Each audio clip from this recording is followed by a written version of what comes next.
আসসালামু আলাইকুম রহমতুল্লাহি ওয়া বারাকাতুহু। আমি ডাক্তার মীর শহীদুল ইসলাম। আমার চেম্বার শুভেচ্ছা 255 ঐতিহ্যবাহী শেখঘাট সিলেট থেকে আপনাদের মাঝে প্রতিনিয়তই যুক্ত হয়ে গুরুত্বপূর্ণ চিকিৎসা বিজ্ঞানের মতামত দিয়ে থাকি। আজকেও চিকিৎসা বিজ্ঞানের গুরুত্বপূর্ণ একটা বিষয় নিয়ে আলোচনা করব। অনেক দর্শক শ্রোতা ভিডিওর নিচে কমেন্ট করেন, স্যার আপনার চেম্বার কোথায়?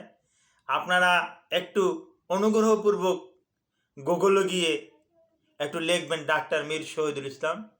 এতটুকু লেখলেই আমার চেম্বার, আমার ঠিকানা, আমার ভিজিটিং কার্ড, যাবতীয় তথ্যাদি আপনারা অনায়াসে পেয়ে যাবেন। জি দর্শক শ্রোতা, আলোচনা করব গুরুত্বপূর্ণ একটা রোগ নিয়ে।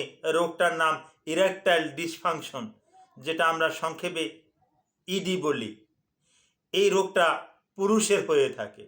এটাকে বাংলায় বলে উত্থানজনিত সমস্যা।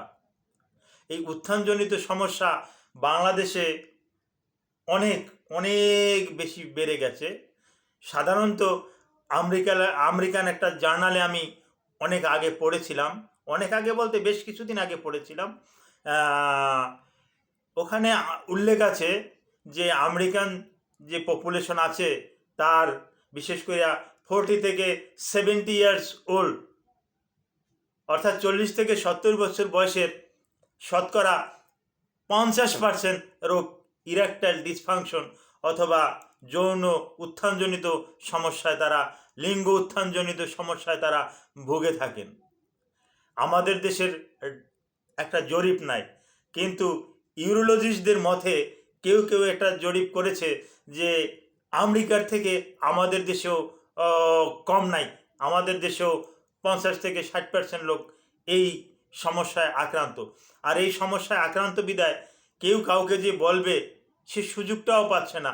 আমাদের দেশের লোকজন একটু লাজুক বেশি, হ্যাঁ। তো এরকমেরই থাকার পরিপ্রেক্ষিতে কেউ কাউকে বলছে না। ছোটোকালে দেখতাম যে বাড়ির পাশের এক লোক বিবাহ করেছে, বিবাহ করার পর ওই বউ চলে গেছে, এগুলো তো আর এত কিছু বুঝতাম না। আবার সেকেন্ড ম্যারেজ করছে, ও বউও চলে গেছে। থার্ড ম্যারেজ করেছে, সেও চলে গেছে। ওই রোগী বেশ কিছুদিন স্ট্রেসের ভিতরে ছিল, হাইপারটেনশন, ডায়াবেটিস এগুলো আক্রান্ত হইয়া একবার স্ট্রোক হইয়া এই টেনশনে সে মারাই গেছে। এতটুকু আমি চোখের দেখা। তাই ইরেকটাইল ডিসফাংশনে এরকমের একটা লাইফকে ধ্বংস করে দেয়। তো এই ইরেকটাইল ডিসফাংশন এটা ওই বেশি কাদের হয়? বেশি হয় যারা বড় ধরনের একটা দুশ্চিন্তার ভিতরে থাকে, হ্যাজিটেটেড, ডিপ্রেজেন্টেড থাকে, ফ্রাস্ট্রেশনে থাকে, যারা চাপের ভিতরে থাকে, যারা স্ট্রেসের ভিতরে থাকে, তাদের কিন্তু এই সমস্যাটা বেশি হয়ে থাকে। যাদের বড় ধরনের কোনো রোগ হয়ে থাকে, বিশেষ করে তার ভিতরে টাইপ 2 ডায়াবেটিস মেলাইটাস, এই টাইপ 2 ডায়াবেটিস মেলাইটাসে কিন্তু ইরেকটাইল ডিসফাংশন হয়ে থাকে।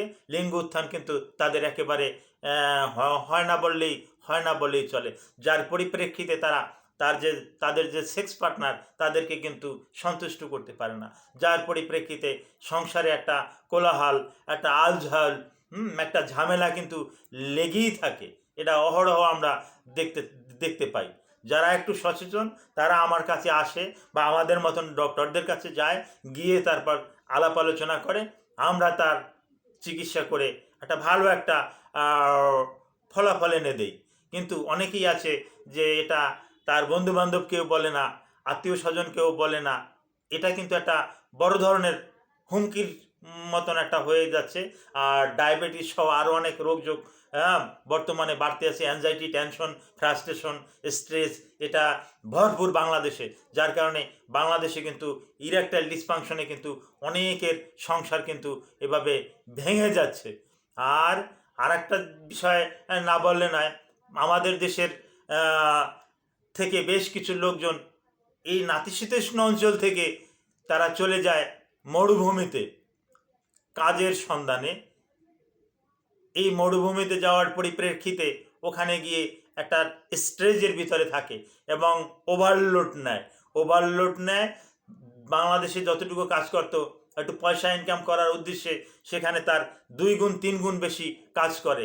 হ্যাঁ, কাজ করে হবে কি, তারা পয়সাও ইনকাম করতে পারে না, তাদেরকে পয়সাও দেয় না। একবার চিন্তা করে মুদিরের চিন্তা, একবার চিন্তা করে কফিলের চিন্তা, এই কফিল আর মুদির, হ্যাঁ, আর বাড়ি, এর টেনশনে কিন্তু সমস্যা হয়ে যায়। তারপর আসে বিশেষ করে মরুভূমি এলাকার যে উত্তপ্ত হাওয়া, এই উত্তপ্ত হাওয়াটা, এই যে গরম বাতাসটা, এই গরমটা শরীরে লাগা, সূর্যের আলোটা শরীরে লাগা, এই যে শরীরটাকে একদম পুড়িয়ে দেয়, যেটার ক্ষতিকর প্রভাব পড়ে ওই সেক্সের উপরে। তো এই রেমিডেন্স যোদ্ধারা আমাদের দেশে ঠিকই কষ্ট করে আমাদেরকে রেমিডেন্স পাঠায় বটে, আর এই রেমিডেন্স দিয়েই আমরা চলি। কিন্তু বলতে গেলে কি, বিশেষ একটা জরিপে দেখা গেছে এই রেমিডেন্স যোদ্ধারা বিশেষ করে মরুভূমি অঞ্চলে যারা আছে তারা কিন্তু এখানে একটা হিসাবও একটা চলেছে তাতে। আর আমারও দৃষ্টিতে আমি যতটা তাদের সাথে আলাপ আলোচনা করি অনেক ভাইদের সাথে, সেখানে কিন্তু 90% কিন্তু, শতকরা 90 জন কিন্তু ইরেকটাইল ডিসফাংশনে ভুগতেছে, বা তাদের ইরেকটাইল ডিসফাংশন। এরা দেশে আসলে, হ্যাঁ, এরা তাদের স্বশা স্ত্রীদের সাথে কিন্তু শারীরিক যৌন মেলামেশা করতে কিন্তু সম্পূর্ণরূপে অক্ষম থাকেন। এরকমের রুগী কিন্তু সচরাচর দেখি। সংসার ভেঙে যাবে এমতো অবস্থায় আত্মীয় স্বজনরা হয়তো একটু বুঝতে পেরে আমার কাছে নিয়ে আসে বা অন্যান্য ডাক্তারদের কাছে নিয়ে আসে, যার পরিপ্রেক্ষিতে তারা হয়ে যায়, সুস্থ হয়ে যায়। কিন্তু সবাই তো আর এটা বুঝে না, সবাই তো সবাইকে এই সেন্সিটিভ বিষয়টা বলে না, যার পরিপ্রেক্ষিতে অনেকের সংসার কিন্তু ভেঙে যায়। তো ইরেকটাইল ডিসফাংশন, হ্যাঁ, এই যৌন উত্থানজনিত সমস্যা, এটা সচরাচর আছে। তো এর ভালো একটা চিকিৎসাও আছে বর্তমানে। হ্যাঁ, চিকিৎসা বিজ্ঞানের অনেক উন্নতির পরিপ্রেক্ষিতে এর অনেক মেডিসিন আছে, এর অনেক পরামর্শ আছে, এর অনেক ভিটামিন আছে। আমাদের কাছে আসলে আমরা পরামর্শটা দেই, কিন্তু আপনি যদি আমাদের কাছে নাই আসেন, আমি এই পরামর্শটা কার কাছে দেব? তো এই রকমের সমস্যা আপনাদের থাকতেই পারে। এখান থেকে পরিত্রাণের উপায়, আপনারা যথাসময় আমাদের কাছে আসবেন, এসে আমাদের পরামর্শটা নিয়ে নেবেন। পরামর্শ নিয়ে আপনি পরামর্শ অনুযায়ী ঔষধ খাবেন, এবং যেভাবে চলতে বলবো ওভাবে যদি আপনি চলেন, খাবার দাবার যদি নিয়ন্ত্রণে রাখেন, আপনার যদি দুরারোগ্য কোনো ব্যাধি হয়, বিশেষ করে ডায়াবেটিস মেলাইটাস, এই সমস্ত রোগযোগ, হ্যাঁ, আপনি নিয়ন্ত্রণে রাখবেন, দেখবেন ইরেকটাইল ডিসফাংশন এটা ভালো হয়ে যাবে। Thank you all.